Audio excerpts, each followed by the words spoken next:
DSWD Bicol nagbabala hinggil sa isang fake news na kumakalat sa social media na nag-aalok ng trabaho. Ang buong detalye ng balita nasa linya si Megabow Patrol number 36, RGD Chavez. Bicol Network News Report!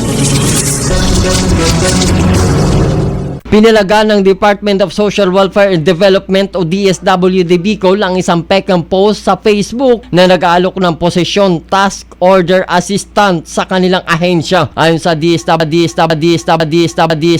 Bicol, walang katotohanan ang nabanggit na posisyon na nag-aalok ng trabahong work from home na may sahod na nagkakahalagang 46,725 pesos. Ayon sa ahensya, hindi ito opisyal na anunsyo at walang ganitong posisyon sa kanilang tanggapan. Kaugnay nito, pinaalalahanan ng DSWD Bicol ang publiko na lahat ng lehitimong job vacancy ay matatagpuan lamang sa kanilang opisyal na social media page, website o kaya sa mga kilalang maasahang job portals tulad ng CSC Job Portal. Samantala, agad namang tinanggal ang pekeng post mula sa Facebook, ngunit nagbigay babala ang ahensya sa publiko na maging mapagbantay at iwasan ang mga post na hindi mula sa mapagkakatiwalang pinagmulan.